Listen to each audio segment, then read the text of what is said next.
પૂનમ કવા અને સ્વાગત છે તમારું પૂનમ્સ ફ્લેવર કિચનમાં। કહેવાય છે કે જેનું અથાણું બગડ્યું એનું વરસ બગડ્યું, પણ અમે તમારું વરસ નહીં બગડવા દઈએ, કારણ કે અનુભવી વ્યક્તિ પાસેથી આપણે આજે અથાણું બનાવતા શીખવાડવાનું છે, મારા મમ્મી પાસેથી। અને આજે અમે તમને શીખવાડશું કેરી અને ગુંદાનું ખાટું અથાણું। એના માટે મેં અહીંયા 500 ગ્રામ રાજાપુરી કેરી લીધી છે। કેરી આખી હોય ત્યારે જ એને ધોઈ લેવાની છે અને એના આ રીતે ટુકડા કરી લેવાના છે, છાલ ઉતારવાની નથી। હવે આપણે એની અંદર નાખીશું 1 ચમચી ભરીને હળદર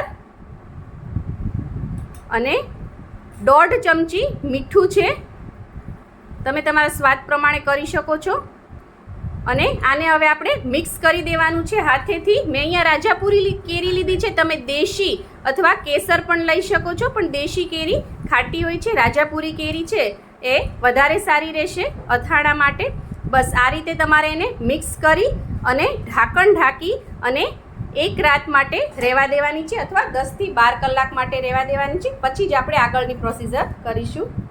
આપણે જે હળદર મીઠામાં 7 થી 8 કલાક કેરી પલાળી હતી, એ હવે કેરી આપણે આ રીતે છૂટી છૂટી એક કપડા ઉપર, કોટનના કપડા ઉપર પાથરી દેવાની છે। તમે કેરીને આખી રાત પણ આવી રીતે હળદર મીઠાના પાણીમાં રાખી શકો છો। વચ્ચે વચ્ચે એક બે વાર એને ઉપર નીચે હાથેથી હલાવીને કરી દેવાની, એટલે મીઠું છે એ બધું સરસ અંદર ભળી જાય। આપણે આ જે કેરી પલાળી રાખી હતી એમાં નીચે આટલું હળદર મીઠાવાળું પાણી રેડી થયું છે। આ પાણીને આપણે કોઈ પણ એક આવી રીતે બોટલમાં સ્ટોર કરીને તમે ફ્રીઝમાં રાખી દો તો 1 થી 1.5 વર્ષ સુધી આ ખાટા પાણીને કંઈ જ નહીં થાય। આ રીતે ઢાંકણું બંધ કરી દેવાનું છે અને એને ફ્રીઝમાં રાખી દેવાનું છે। કોઈ પણ અથાણામાં અથવા તમે કેળા આથો એમાં પણ આ ખાટા પાણીનો તમે યુઝ કરી શકો છો। અથાણાનો સંભાર વઘારવા માટે મેં અહીંયા એક કડાઈમાં 200 ml જેટલું સિંગ તેલ લીધું છે, તમે કોઈ પણ ઓઇલ લઈ શકો છો, પણ સિંગ તેલમાં અથાણા ખૂબ સરસ થાય છે। એટલે તેલ થોડું આપણે ગરમ કરવાનું છે, તમે જોઈ શકો છો થોડા ધુમાડા નીકળે એટલું જ ગરમ કરવાનું છે, બહુ વધારે નહીં કરવાનું, નહીંતર જે આપણે સંભાર વઘારીશું એના કુરિયા છે એ બળી જશે। અહીંયા મેં એક ઊંડા વાસણમાં 125 ગ્રામ જેટલા મેથીના કુરિયા લીધા છે અને એની અંદર 1 ચમચી ભરીને હિંગ લીધી છે। હવે આપણે એની અંદર નાખીશું ગરમ કરીએ તો આપણે જે એ ઓઇલ, એને ઠંડુ નથી થવા દેવાનું, જે થોડા ધુવાડા નીકળે ત્યારે ગેસ બંધ કરી અને એને આ રીતે નાખી દેવાનું છે। તમે જોઈ શકો છો ત્યારે નાખે છે મારા મમ્મી। અંદર ગરમ તેલ નાખ્યા પછી 1 મિનિટ પછી આપણે એની અંદર નાખીશું હવે રાઈના કુરિયા, અથવા રાઈની દાળ પણ કહેવાય છે। આ 50 ગ્રામ છે। તેલ થોડું ઠંડુ થાય 1-1.5 મિનિટ પછી જ નાખવાનું, તરત નહીં નાખી દેવાનું, નહીતર આ દાળ છે એ આ કુરિયા છે એ તરત બળી જાય છે। રાઈના કુરિયા નાખ્યા પછી આપણે આ બધી વસ્તુને મિક્સ કરી દઈશું આ રીતે સારી એવું, એટલે હિંગ છે એ બધા મસાલાની અંદર બધું અંદર મિક્સ થઈ જાય, બધા કુરિયાની સાથે મિક્સ થઈ જાય અને સરસ બધું શેકાઈ જાય। હવે આપણે આને ઢાંકી દઈશું અને ઢાંકી અને આને ઠંડુ થવા દેવાનું છે, પછી જ આપણે બધા મસાલા એની અંદર કરવાના છે। હવે અહીંયા અથાણામાં નાખવા માટે આપણે મીઠાને એક કડાઈમાં શેકી લેવાનું છે, ખાલી મીઠું જ નાખ્યું છે, એની અંદર કંઈ નથી નાખવાનું। 3 થી 4 મિનિટ આ રીતે મીઠાને શેકી લેવાનું છે, જેથી એની અંદર જે ભેજનું પ્રમાણ હોય એ દૂર થઈ જાય। જો એની અંદર ભેજ રહેશે તો આપણું અથાણું ચીકણું થઈ જશે અને એની ઉપર ફૂગ આવી જશે। આમાંથી આપણે જેટલું જરૂર પડશે એટલા જ મીઠાનો યુઝ કરવાનો છે। આપણે બહુ બધા અથાણા બનાવવાના છે, એટલે મારા મમ્મી એડવાન્સમાં જ બધું મીઠું એક આરે શેકી લે છે। આપણે અથાણામાં આટલા બધા મીઠાની જરૂર પડવાની નથી, જરૂર પડશે એટલું યુઝ કરીશું। તો આ રીતે શેકી અને એને ઠંડુ થવા દેવાનું, પછી જ આ અથાણા અથવા ગમે તે અથાણા બનાવો એમાં મીઠું શેકીને ઠંડુ થઈ જાય પછી જ નાખવાનું, તો અથાણા સારા રહેશે। આપણે આને 20 મિનિટ સુધી ઠંડુ થવા દઈશું, પછી આપણે એનું ઢાંકણ ખોલશું અને ત્યારબાદ આપણે એની અંદર નાખીશું લીલી વરિયાળી। 1 થી 1.5 ચમચી જેટલી વરિયાળી છે, તમે 2 ચમચી પણ નાખી શકો છો। અને 1 મોટી ચમચી ભરીને કાળા મરી લીધા છે, જેને તીખા પણ કહેવાય છે, અને નંગમાં જોવું હોય તો તમારે 25 થી 30 નંગ જેટલા કાળા મરી છે। અને આ બધું નાખીને આપણે મિક્સ કરી દેવાનું છે અને હવે ઢાંકીને આને હવે આપણે એકદમ ઠંડુ થવા દેવાનું છે। હવે આ સંભાર એકદમ ઠંડો થઈ ગયો છે। હવે આપણે આની અંદર નાખીશું 1 ટેબલ સ્પૂન હળદર અને ત્યારબાદ આપણે નાખીશું મરચું. મરચું છે એ આપણે મોટો ચમચો, આપણે જે દાળ માટે યુઝ કરતા હોય છે એ મોટો ચમચો લેવાનો છે. મોટો 1.5 ચમચા જેટલી આપણે મરચું નાખવાનું છે. એક નાના વાટકા જેટલું હશે, 100 ગ્રામ જેટલું મરચું આપણે નાખવાનું છે. તમને અત્યારે જે વિડીયોમાં દેખાઈ રહ્યા છે આ છે મારા મમ્મી, અને આજ આપણને અથાણું બનાવતા શીખવાડવાના છે. જય શ્રી કૃષ્ણ. હવે આપણે અહીંયા 1 કિલો ગુંદા લીધા છે. ગુંદાને ડાળખાથી અલગ કરીને સરસ ધોઈ અને કપડાથી લૂછીને કોરા કરી લીધા છે. હવે ગુંદાને આપણે આ રીતે દસ્તાની મદદથી એને ફોડી લેવાનો છે અને વચ્ચેનો ઠળિયો છે એ આપણે કાઢી લેવાનો છે.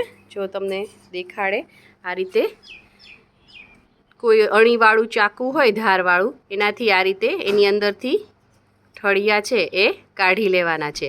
ગુંદાના ઠળિયા કાઢી લીધા બાદ આ રીતે આંગળીને મીઠામાં બોળવાની છે. હા, અને હવે આ ગુંદાની અંદર આપણે આ રીતે મીઠું ચોપડી દેવાનું છે. આપણે રેગ્યુલર જે મીઠું ખાતા હોય એ જ લેવાનું છે. એટલે આ રીતે જો તમે જોઈ શકો છો ચીકાશ અંદરથી છે એ બધી જ નીકળી જશે. દેખાડો તો મમ્મી, આંગળીમાં તમારે ચોટી છે એ ચીકાશ આમ ખેંચીને દેખાડો તો બીજી આંગળીથી. હા, આ રીતે જે જો તમે ગુંદામાંથી ચીકાશ છે એ તરત જ દૂર થઈ જશે. તો આ રીતે આપણે બધા જ ગુંદામાં મીઠાવાળી આંગળી ફેરવીને બધી જ ચીકાશ કાઢી લઈએ. હવે આપણે જે આ સંભાર તૈયાર કર્યો હતો વઘાર કરીને, એની અંદર એકદમ ઠંડો થઈ ગયો છે. હવે આપણે એની અંદર 1 ચમચી ખાંડ નાખવાની છે, જેથી મેથીની જે ઓવર કડવાશ હોય એ દૂર થઈ જાય. જરૂરથી કરજો, અથાણું બિલકુલ ગળ્યું પણ નહીં લાગે અને બગડશે પણ નહીં. આ સિક્રેટ છે, આ કોઈ જલ્દીથી જણાવતું નથી. બહાર પણ જે આપણને બહુ જ ભાવે છે અચાર મસાલો, એમાં પણ એ લોકો થોડી સુગર નાખતા જ હોય છે. અને આમાં આપણે થોડું તેલનું પ્રમાણ વધારે રાખ્યું છે. જો તમે તેલનું પ્રમાણ થોડુંક ઓછું રાખશો તો અચાર મસાલો તૈયાર થઈ જશે, જે બહાર રેડીમેડ મળે છે, જેને તમે આખું વરસ એરટાઇટ કન્ટેનરમાં ભરી અને સ્ટોર કરી શકો છો. હવે આપણે આવી રીતે એક ગુંદું લઈ અને એની અંદર આ મસાલો જે આપણે રેડી કર્યો છે સંભાર, એ આવી રીતે દબાવીને થોડો પ્રેસ કરીને ભરી દેવાનો છે. બહુ આખું જ ભરવું એવું જરૂરી નથી, તમે થોડોક નાખી દો અંદર તો ચાલે. અને ઘણાને જો આ રીતે ભરીને ના કરવા હોય, તમારી પાસે ટાઈમ ન હોય, તો તમે ગુંદાના 2 આવી રીતે ફાડા કરીને એને આવી રીતે તો પછી બધા જ મસાલામાં આવી રીતે રગદોળી દેવાના, અથવા જરા જરા થોડો મસાલો ભરી દેવાનો એમાં આવી રીતે અને મિક્સ કરી દેવાના તો પણ ચાલે. આપણે બધા ગુંદા ભરી અને એક મોટા વાસણમાં લઈ લીધી છે, કાથરોટમાં લઈ લીધું છે. હવે જે આ વધેલો સંભાર છે એમાં આપણે કેરી નાખવાની છે. કેરી જે આપણે સૂકવી રાખી હતી એક કપડા ઉપર, એને આપણે 3 કલાક જેવું રાખવાનું છે. છાયડામાં જ સૂકવવાની છે, અથવા હવા આવે એવી જગ્યાએ, અથવા તો પંખા નીચે સૂકવવાની છે. આ રીતે હોવી જોઈએ. એનું પાણી છે એ ઉડી જવું જોઈએ, પણ સાવ સુકાઈ ના જવી જોઈએ. એમાં થોડો ભેજ રહેવો જોઈએ.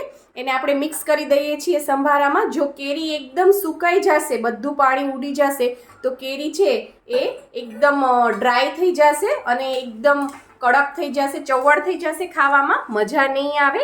આ રીતે બધી કેરી અંદર નાખી અને મિક્સ કરી દેવાનું છે. જે વધેલો સંભાર હતો એમાં, જો તમારા ઘરમાં વધારે સંભાર ખવાતો હોય તો તમે કુરિયાનું માપ છે એ થોડું વધારે પણ કરીને સંભાર બનાવી શકો છો. અત્યારે આપણે જે લીધું છે એ માપ પરફેક્ટ છે. કોઈ પણ અથાણું જ્યારે પણ તમે બનાવો, આસપાસ ચોખ્ખાઈ હોવી જોઈએ, પવિત્રતા હોવી જોઈએ. અને ખાસ કરીને અથાણું છે એ સવારે બનાવવાનું, શાંત ચિત્તે બનાવવાનું, તો અથાણું સરસ બને છે. હવે આ બધી વસ્તુને, કેરી અને સંભારને આપણે જે ભરેલા ગુંદા હતા એમાં મિક્સ કરી દેવાનું છે. મેં પહેલાં કીધું હતું એ રીતે, જો તમારે ભરવા ન હોય તો ફાડા કરી ગુંદાના, એને ફાડાને સંભારમાં, કેરીમાં, બધામાં મિક્સ કરી દેવાનું. અથાણું સરસ મિક્સ થઈ જાય પછી આપણે એક આવી રીતે કાચની બરણી લેવાની છે. કાચની બરણી એકદમ ચોખ્ખી હોવી જોઈએ, એમાં ભેજનું પ્રમાણ બિલકુલ ન હોવું જોઈએ.